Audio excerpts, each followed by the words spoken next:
Hello, everybody. You're watching the Mike Nelson Show. I want to thank everybody who's already subscribed to the channel. We have almost 1,000 subscribers around the world. Make sure to subscribe if you're into music. Today, I'm here with a pretty cool guest. I'm here with Erica Jean. How you doing today, Erica?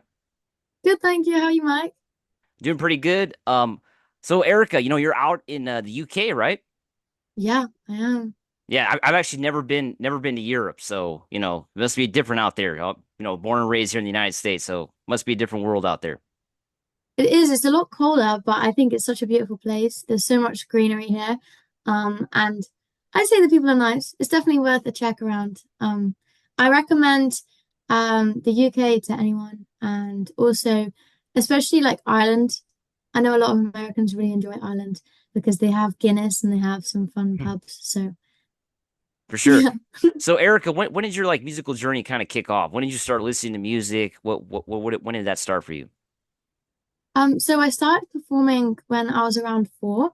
I was a dancer, so I used to perform a lot on stage, in musicals and things like that. And then I started performing and playing the piano and writing songs. And it was mainly before I really realized what songwriting was. So I started just writing things down and making plays and that kind of thing. And then someone once told me, "Oh, so do you want to be a songwriter? Do you want to be a singer?" And I was like, I thought people were just born like whatever they do. I didn't realize you could become something. So I was like, yeah, I guess I could become a songwriter or a singer. So I started working on my craft. And then around age 13, I started busking and performing around my area. And then just grew from there and just networked and connected with so many beautiful people. Now, what kind of music were you kind of listening to back in those early days, or maybe today? What are you still listening to? Maybe some music that maybe like influences you to help you write music today. So back in the day, I used to listen to JLS. Do you know JLS? No, I don't. It's crazy. So in the UK, there was One Direction and there was JLS, and Okay, they were like you either like One Direction or you like JLS, a bit like McBusted. You either like McFly or Busted. It was okay. that kind of debate. So I was a JLS girl. They used to do loads of cool dancing and flips and stuff on stage, and they were just really cool. Definitely worth checking out. I used to like Fleur East, and I also used to love Pink, not because of the color, but also her vocals are so good as well. So I used to dance around a lot to Pink. And then I liked Lily Allen and that kind of thing. I definitely grew up on a lot of 2000s pop. So I think that heavily influenced me. And then I kind of developed a lot. Basically, when people would tell me, "Oh, you sound like this person," I would go, "Who's that?" And then Google them. And then I started listening to more people that sounded like my own vocals. So at the start, I was trying to replicate other people. And then the more and more people were like, "Oh, you sound like Stevie Nicks or you sound like Eva Cassidy or something," then I'd more listen to people that suited me vocally. And that's where my songwriting then developed, which is quite nice because I mean, your fan base telling you information that helps you grow is the greatest gift you can, grow together. So, what's the challenge of developing your own voice or your own style? It must be kind of challenging when you're starting out, right? It definitely is, especially as a songwriter. I think we all start off being like, okay, I'll stick to the mid-range, to the easy things, and I'll stick to like the chord progressions I know, or I'll just try and replicate my favorite artist. And then you kind of have to develop your confidence and believe that what you've got to say is interesting enough that people will want to hear it because it's so hard to be like, oh, yeah, I just want to be like this celebrity and I want to have that. But actually to be yourself is so much better and then they'll relate so much more to an authentic version of you rather than something you're trying to copy. So I think that is the biggest struggle, especially growing up. We all get to that like teen phase or even throughout the whole of life, people find, I don't know where my confidence is, but finding that and finding the fact that no, you are enough and your songwriting as it is good, then just stick to that. Now, I saw on your website you grew up in the Midlands. How did that kind of shape you as a musician? Maybe if you could kind of look back on what kind of maybe the music there or just the life there. How did that shape you? The music scene there is actually so beautiful. We've got a really nice grassroots community. So it's definitely really nice and they really support upcoming artists. So because we don't have a lot of UK tours with big artists come through. We do, but it's mostly grassroots level, and most of our venues are quite small, which actually means that people in the local community really love listening to new music. And that's really what helped me focus on original music because it meant there was there was a kind of need for it over there, and everyone is really supportive. There's so many amazing other artists. And growing up in the countryside as well, it's like a songwriting dream. It's like being at the beach. Those two things, if anyone grows up by something scenic and pretty, you've got so much more to talk about. So yeah, it was nice to grow up in a place where I could, take the nature into my songs. And I think it definitely is like there's a song called Hillside Lover, and I've got all the nature sounds and everything in it, which I took from the Midlands because I wanted everyone to be like, look how beautiful it is. Come into my life, come into my world, and let me show you around. Yeah, like here in California, we have the beach, so you could see like if you listen to a lot of LA music, you could definitely hear the influence. I'm sure you can kind of hear it. You can definitely tell, like all the like Miami as well and all of that. There's such like a heavy influence whenever you go to the beach of just like, yeah, the waves. There's something about waves I think that are very hypnotic. Like the fact that they keep coming and people swim around. There's just so much. Apparently, the color blue is supposed to be very happy. So people that live next to the seaside, they're supposed to be happier because the color blue, like the blue sky as well, is supposed to be correlating with happiness. So that's why people at the beach are normally quite happy. Yep, that's for sure. So, like, talk to me about your current band, how the band formed. I know you have a live band right now. Talk to me a little bit of backstory behind that. So we met at uni. So we all study not the same course, but we study in the same uni. And so we all met. And we're all based in London now, which is really exciting. So it's nice to be able to play the same venues, but we do also still go around the UK. So it's really nice to have a full band. I was solo for about 5 years before that. So it's nice to have this year with more people on stage and we can really elevate our music. We've reinvented most of my songs in a way that just builds up the atmosphere more and we can really build the energy. And to see people finally dancing to songs, even the songs, like I have a song about my list of icks, which is a very random song and no one has ever danced to it. And then the first time we performed as a band, everyone started dancing. And I was like, guys, this is a song about icks. Why are you dancing to it? But it's just got that energy to it with the band, which is so nice to finally, have these people interacting and dancing with you and clapping along. So you mentioned that you were a solo, you played solo for 5 years. Is this kind of the first time you're in a band then? Kind of like playing with other musicians live on a consistent basis? So back in the Midlands, we have this jam night at this amazing venue called the Mars Bar. I highly recommend it. And every Wednesday we do a jam night there. So everyone puts their name down on the wall and they go up and play, and you can put other musicians together and other songwriters. So that was where I first kind of got the band experience. I used to go down every week and it was so fun. And it was a great way to meet other musicians and everything. And then I was also, because of that, I then met this band who was a Foo Fighters tribute band. So then we started performing together. So I did keys and backing vocals for them. And then just started performing a lot with various bands and different things. But yeah, mainly this is the first time my own original music has been with a band. So it's nice to, from a songwriting point of view, get to songwrite as a band, as all the other bands and like opportunities I've had to perform with bands have all been other people's music. So to get the chance to actually reinvent all of that and get to decide drum beats, which I'm learning what all the drum parts are because I'll just go to my drummer and be like, "Can I have a?" And he's like, "A what?" That's funny. So now, in terms of the band playing live music, what's like? I know for some musicians, it's very important. Like, do you guys rehearse a lot? Like, talk to me a little bit about how you prepare your live show and how important it is for you. It's definitely important to rehearse. It all comes down to rehearsal, and even some of the like the talking. If you're going to a venue and there's a particular thing you want to say about the venue or like the last time you've played there or something, it's important to like prepare everything, because the most that you can prepare before the show, it means you've got more that isn't going to be on the line, you know, because then if something goes wrong live, like your cable comes and it's breaking or something, then at least you know what, the rest of my set is still very prepared, and I've got the coping to deal with the rest of it because I know that I've got the best I can do because I've prepared the best I can for this situation.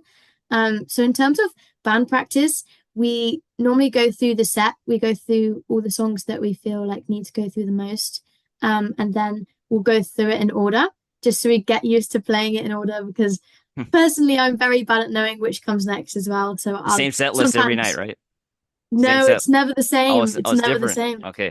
I'm very chaotic and we write quite a lot of new songs and we also like to switch up things because I don't know about like in the States, but in the UK, everyone always gives you different set list times. So Oh, it's quite like, yeah. do you want like half an hour or like 40 minutes or 45 or an hour?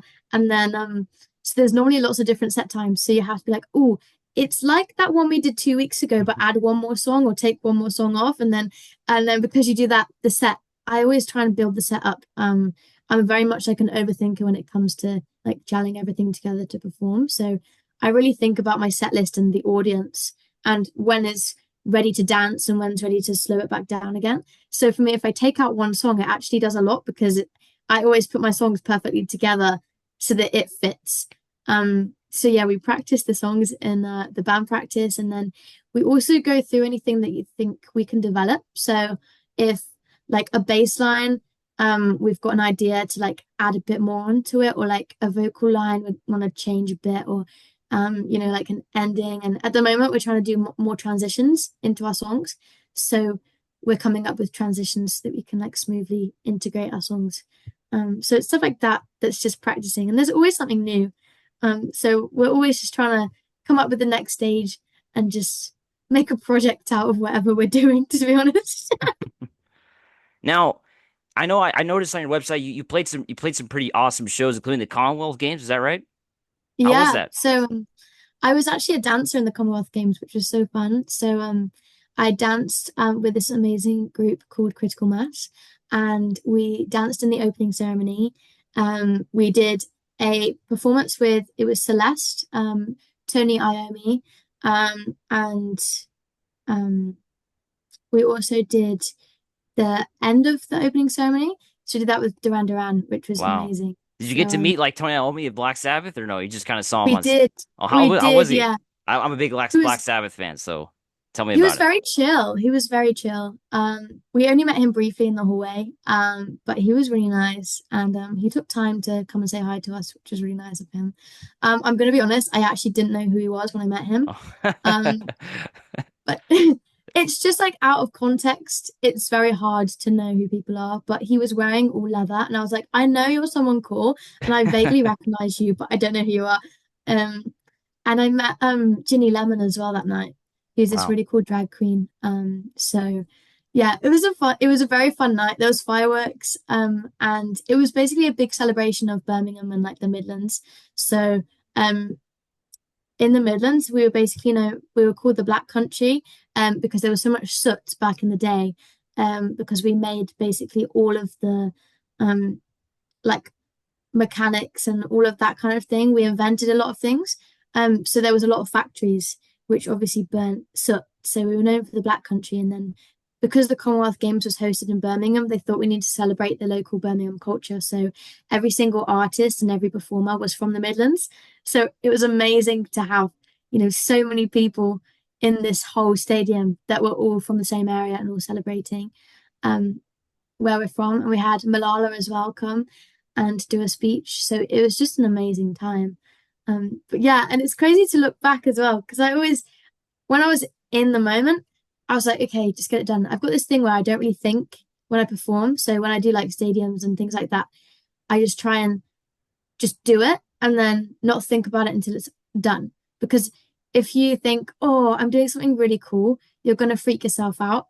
And if you do something cool and then you're like, wow, I'm doing something cool, then you're going to get too excited and then still freak yourself out. So either way, it's like you're either going to be too nervous or too excited. So it's best to just not think and just do. And then after be like, I guess that's pretty cool.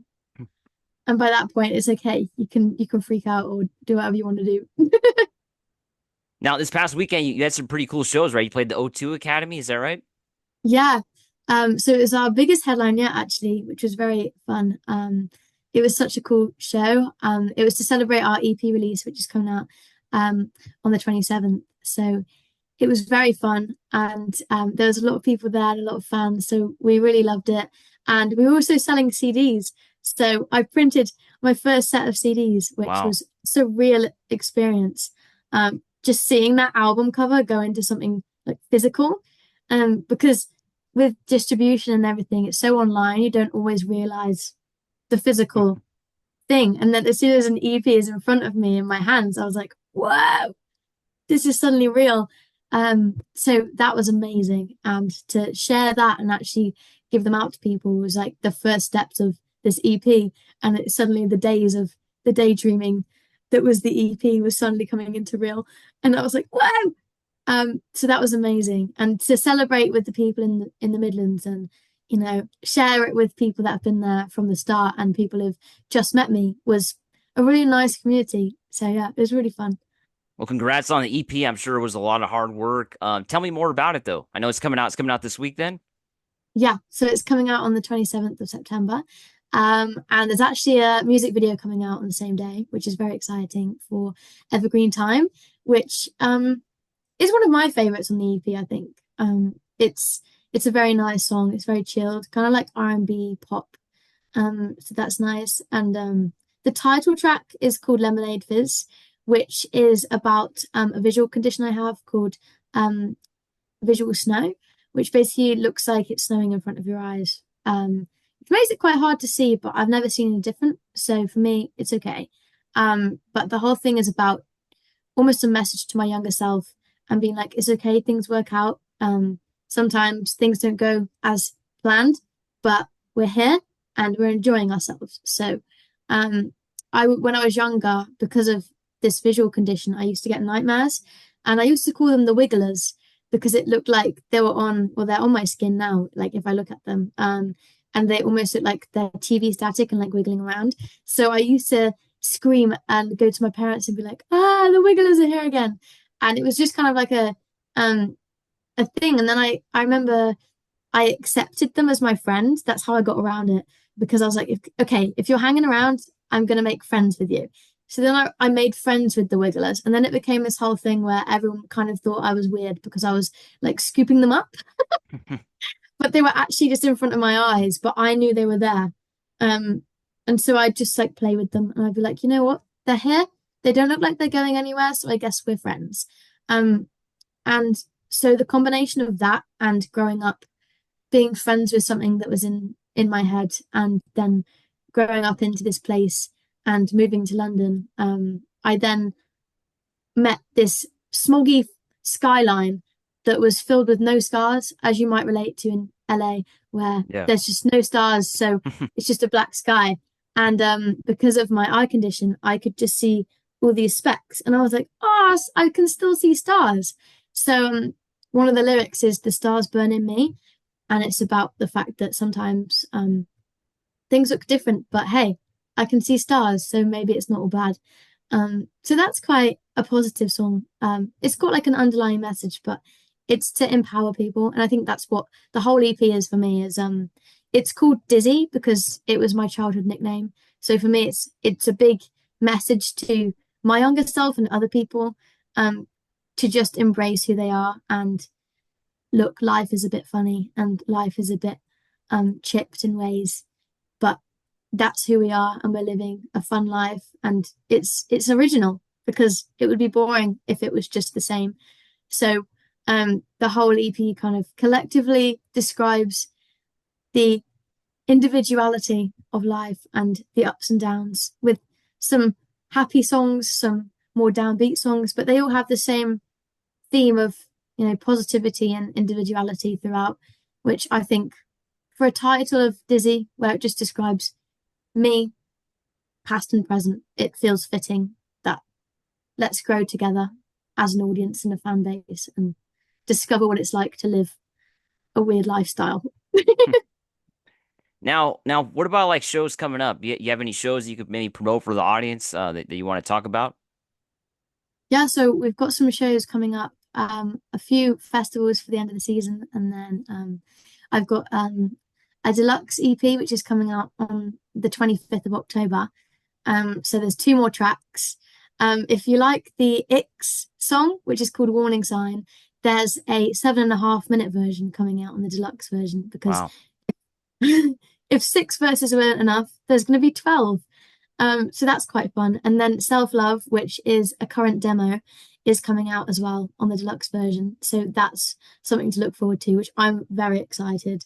My vibe for that one was Olivia Rodrigo, because when I wrote the song, I think it was back in 2022, 2021-ish. I listened to a lot of Olivia Rodrigo. I think her Guts, no, it was her Sour album came out just before I wrote that song. So that was a heavy feature, I think, for my songwriting at the time. So I was like, let's channel that back again. Let's find that inner Erica. Um, and so yeah, it's a really nice, quite an eclectic mix of songs, but together they make something that hopefully is a pick a mix for people to choose from and find their own song that they like. Um, I think maybe I'd like to go on tour again. I went to tour to New York this summer. So but I think I'd go back when I'm 21 just because the venue restrictions for under 21s is a bit challenging. So I think I'd go back maybe in 2 years' time. But next year, maybe Europe, maybe a bit of something else. I don't know. We'll see. But yeah, there's a few more songs on the horizon, a few more shows, and lots to look forward to. Um, but yeah, it's all on my website as well. So there's a mailing list, which is very helpful, and it tells you what your local show is. So you can find that ericajeanmusic.com, which is very handy. It's got everything on there. I literally just pile out all of my news and everything into there. So have a good scroll and you'll find something you like. How did you like New York? Was that your first time in the United States? Yeah, it was. It was really fun. I performed in Brooklyn, which is really nice actually. It reminded me of London. It's got a really Yeah. nice, almost grungy feel, which I really like. It's got the gritty, grassroots feel to it. But I also walked around Manhattan and saw most of the tourist stuff, you have to. Um, and it was such a beautiful city. I went to like Central Park and I went to the Statue of Liberty boat and did Ellis all the Island? tourist Yeah. stuff. Yeah, I saw a Broadway off-Broadway musical as well. Um, I can't remember what it's called now. Actually, I should. But it was very good. The actors there are phenomenal. And I wrote a song actually about New York when I was there called 42nd Street, and I'm sure you'll know what that is. Yep. Um, so I wrote that about a hypothetical Broadway guy. I was like, yeah, why not? And it's basically about the whole journey for me in New York. I picked apart all my favorite moments and stuck them into one big song. My favorite line is it says, we ate $3 pizza on the curb and talked till the cheese was cold. And I Nice. thought that just perfectly summed up my New York trip. There was a lot of pizza. Now, talk to me. Of course, you're releasing the EP, but of course, in today's world, it's all about singles and like songs. A lot of people don't want to listen to full albums. Talk to me about the challenges of as an artist writing music or creating EPs in today's music world. I think you've definitely got to take a news perspective on it. So for me, I did four singles, like and released them every month up to the EP. So I did four of the singles that are on the six-track EP, and then I might release another single before the deluxe, but it's only two more songs, so we'll see how people are feeling. But yeah, I think it's definitely another world. The attention spans are definitely going down, I'd say, but also surprisingly, Evergreen Time is my longest song. It's about 3 minutes 40, I think, and all my other songs are below 3 minutes. But interestingly, it's my second most listened to song on There we Spotify. go. So it shows like people still do like long songs, and I definitely think it does depend on the genre. For me, like being more of a pop kind of person, I do write quite short songs. But the songs coming up, I think, after this EP are longer. As we are going into a more of a country folk feel. I think, this year. And country and folk music is one of my favorite genres. A lot of my music is that realm. The EP is more of like my older stuff, which I felt reflected me now in more of my youth, and I want to go into more of a mature thing next year, being in my 20s. Ooh! Um, and then yeah, I think the music industry is kind of flitting and flowing at the moment, but there's definitely chance. Um, look at people like Noah Khan and who else is really doing well? Billie Eilish. Yeah. Her latest album, all of her songs were above 4 minutes long, and people ate that up. So there's definitely still room in the industry for longer songs, and she didn't release any of hers as singles apart from one, I think. So, there's still chance, but I think it does depend on how big you are as an artist. Billie Eilish is huge, so she might not get away with it a lot more than an upcoming artist. But we've all got the same platforms now. We've all got social media, and it gives us this whole new branch of connections. Back in 20 years ago, no one could distribute themselves. No one could release music or record music unless they were signed to a label. So the flexibility we have nowadays is insane. And I mean, it makes sense that there's a lot more competition because there's so many more people that wouldn't have had the chance 20 years ago to release music. So there's obviously going to be a lot more concentration in this market. But at the same time, that means there's more choice. And I think for a consumer point of view, having choice is sometimes a good thing, sometimes a bad thing. But it means that there's more music choices. There's different genres which are probably going to come up in the next few years that no one would have seen coming. And definitely the electronic industry is going to boom because of all this technology which is getting introduced. And in the UK, we've got this ABBA Voyage, which is like a hologram of ABBA, which has come out, I Wow. think it was last year.